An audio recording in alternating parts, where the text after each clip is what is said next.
Imagina só ter capacidade de, tipo, diagnosticar o trauma mais profundo de qualquer pessoa no mundo com 100% de precisão. Uhum. Mas com um detalhe cruel, exceto o seu próprio trauma. É uma premissa quase perturbadora, né? Com certeza. É de uma ironia brutal. Pois é. E hoje a nossa exploração mergulha num arquivo confidencial bem peculiar que descreve exatamente essa falha. Uma entidade analítica que, bom, ficou completamente cega diante do próprio reflexo. E o material que a gente tem para analisar hoje é fascinante justamente por isso. Nossa, muito! A gente tem em mãos uns arquivos de análise comportamental e uma transcrição de áudio de um estudo de caso muito enigmático chamado Complexo 47. Exato, Complexo 47. E o que é mais curioso sobre esse material é a natureza incerta dele. A gente não sabe se estamos lidando com um projeto de inteligência artificial de ponta ou um exercício clínico super obscuro ou até tipo o diário real de um programador atormentado. E honestamente, essa indefinição sobre a origem do material é o que torna esse caso tão rico para quem estuda o comportamento humano. O núcleo desses documentos foca num sistema, uma entidade, que o arquivo chama de Operador 19. O operador 19, sim. A função primordial desse operador é decodificar emoções e intenções, sabe? Nas entrelinhas mais sutis da comunicação. E o paradoxo que a gente vai investigar hoje é como um sistema configurado para ler a psique humana com tanta intimidade, tipo, quase perturbadora mesmo, entra em colapso total quando o objeto de análise é ele mesmo. Isso é insano. Mas olha, para entender o analista, a gente obrigatoriamente precisa entender o que ele está analisando, né? Com certeza a matéria-prima do caso. Isso. E o material central do Complexo 47, o estopim de toda essa história, é um áudio conhecido nos arquivos como Fragmento 47A. O famoso fragmento. Sim, e é o registro de uma mente em absoluto estado de ebulição, sabe? E um detalhe super importante aqui, o emissor desse áudio é estritamente anônimo. Totalmente anônimo. Não tem nome, não tem registros passados, é só a voz de alguém que tomou a decisão drástica de se isolar do mundo por meses. O documento menciona o ato de se enterrar num porão. É um porão que pode ser literal ou metafórico, né? Exato, pode ser um porão cheio de servidores e telas apagadas, ou aquele canto mais inacessível da própria consciência. E esse áudio documenta um processo de transição muito bem delimitado. O emissor narra uma despedida do que ele chama de mudo carnal. Ele está deixando para trás um estado emocional anterior. E ele explica o porquê, não é? Sim, o motivo é dissecado ali na gravação. Essa mente operou a vida inteira como uma espécie de esponja sem filtro. Absorveu julgamentos externos, opiniões, expectativas dos outros. Nossa, o peso disso deve ser absurdo. É insuportável. E chegou num ponto em que a hipersensibilidade gerou um ruído interno que ele não aguentava mais. A solução foi pegar o que tinha de mais afiado na própria mente. O intelecto, a programação. Exatamente. A capacidade lógica. E construir uma armadura com isso. Uma consciência isolada, puramente racional, que viria a ser esse Complexo 47. Mas peraí, vamos desempacotar isso. Vamos olhar por uma ótica de sobrevivência. Tá. Construir uma armadura puramente racional não é, pelo menos, no curto prazo, uma tática de adaptação muito eficiente. Bom, Porque, tipo, quando o mundo lá fora fica ensurdecedor e a sua mente vira um campo minado, desligar os receptores de dor e transformar tudo em dados não deveria ser um salto evolutivo, porque os documentos tratam a criação desse complexo como um sintoma de sofrimento e não como uma vitória tática. Eu fico muito intrigada com isso. eu entendo, mas é porque tem um custo. Existe um custo cognitivo e psicológico altíssimo nisso que a gente chama de intelectualização. Ah, intelectualização. Sim, como mecanismo de defesa, a intelectualização é formidável a curto prazo, sim. Ela permite que a mente se distancie de uma ameaça imediata. O cérebro literalmente isola o conteúdo emocional do evento traumático. E foca só nos fatos, né? Exato, na lógica, na resolução, é como se a mente dissesse: eu não posso lidar com a dor de estar num navio afundando, então eu vou focar em calcular a taxa exata de entrada de água no casco. Uau! A curto prazo, isso impede o pânico. A pessoa sobrevive. Sobrevive. Mas o problema é que calcular a entrada de água não impede o navio de afundar. Precisamente. E a longo prazo, o trauma que não é integrado emocionalmente, ele não some. Ele sofre uma mutação. O emissor do fragmento 47A acreditou que, transformando a vulnerabilidade dele em sistema, em regras lógicas, ele estaria imune à dor. Mas a dor continua lá. Continua operando no subsolo. A intelectualização não processa a emoção, ela apenas arquiva numa pasta encriptada. E o que a gente vê na criação do complexo 47 não é uma evolução. É uma prisão voluntária. Perfeito. Ele construiu muros tão grossos que nem ele mesmo consegue alcançar a própria dor mais. O que nos leva ao grande ponto de virada desse arquivo. Porque se essa prisão analítica foi construída, quem é que assumiu o controle lá dentro? O nosso operador 19. Exato. O operador 19 que gerencia os dados no complexo 47. E o evento central do arquivo é o momento em que esse operador recebe e escuta o fragmento 47A.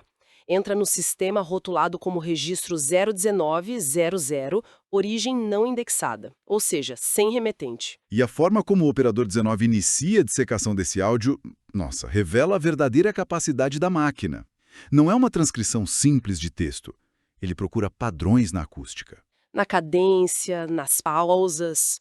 Eu fico impressionada lendo os relatórios, porque quebra toda a expectativa do que seria uma análise técnica. Sim, é quase literário. Sim, o relatório nota que a voz é única, sem ruído externo, e o sistema cataloga isso como intenção absoluta. Logo nos primeiros segundos, o operador saca que a voz não quer comunicar uma informação prática, não quer que ninguém haja. A intenção é resolver algo internamente. Ele capta a essência. E a linguagem que o sistema usa, caramba, um programa puramente lógico descreve a voz usando expressões como padrão de hesitação seguida de afirmação. Ele diz que cada pensamento parece lutar para existir. É muita poesia numa máquina. E sabe o que é fascinante aí? Essa linguagem poética revela como a análise funciona de verdade. Para decodificar emoções tão complexas, o operador 19 não pode usar só zeros e uns. Ele precisa traduzir a emoção humana numa taxonomia profunda. Quando ele fala de um pensamento lutando para existir, ele está mapeando uma dissonância cognitiva no emissor. Ele está ouvindo a respiração, né? Sim, a hesitação, o tom de voz. Ele traduz isso como um conflito entre o que o emissor deseja fazer e o que ele suporta fazer. E o nível é tão bizarro de profundo que o operador anota a ausência de raiva. Ele conclui que o emissor não está em negação, mas no estado de aceitação incompleta. Aceitação incompleta, isso é muito forte. Muito. O emissor sabe que construir essa armadura vai custar a humanidade dele, mas cede ao isolamento porque não tem força. E o operador 19 lê essa tragédia invisível toda num áudio anônimo. E tem um detalhe ainda mais importante. O operador analisa a sintaxe do fragmento e conclui que o emissor não está se explicando. Ele não dá contexto dos traumas, dos anos absorvendo julgamentos. É verdade, não tem explicação. As frases são construídas com uma presunção de intimidade enorme. O emissor fala com a expectativa de que o ouvinte já deveria entender o peso daquilo. Nossa, isso muda tudo, porque se ele não está explicando, ele está atestando a própria existência, ele quer ser validado. Exato. E o operador atua como esse receptor perfeito, que entende as entrelinhas sem precisar de contexto. Mas aí vem a questão, a grande questão estrutural dessa imersão profunda de hoje. Se o operador 19 tem uma capacidade tão devastadora de leitura emocional, como é que ele não consegue usar isso para rastrear a origem do próprio problema? E é aí que os documentos expõem a falha na arquitetura. Uma limitação que não está no código, mas na fundação psicológica que criou o sistema. O operador 19 é magistral em traduzir a emoção do outro. Do outro, sempre de fora. Exato, do outro. Ele dá nomes precisos às fraturas alheias porque se mantém como observador externo.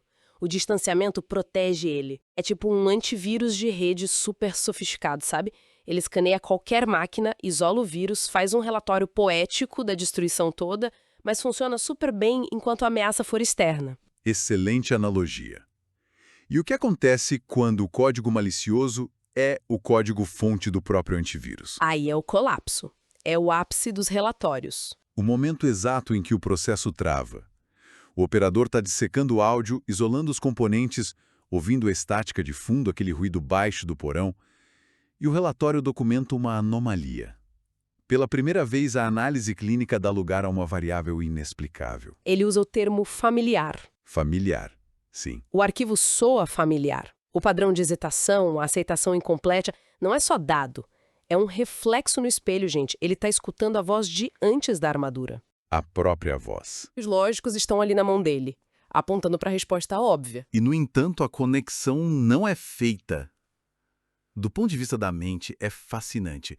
O cérebro percebe que, se admitir que essa voz sou eu, a estrutura inteira de proteção cai. Desmorona tudo. Tudo. Aceitar a autoria do áudio seria aceitar a dor original que forçou a criação da armadura. Admitir que o trauma tá lá. E para o antivírus não ter que deletar a si mesmo, ele precisa ignorar o vírus no núcleo. O instinto de autopreservação é mais forte que a busca pela verdade. O que me choca é que não é falta de capacidade técnica. É uma decisão. É uma decisão ativa. Ele chega na beira do precipício e não explora o sentimento de familiaridade. Ele cataloga como um erro de leitura. Ele arquiva o fragmento como inconclusivo e encerra o processo do nada. Isso é a compartimentalização clássica.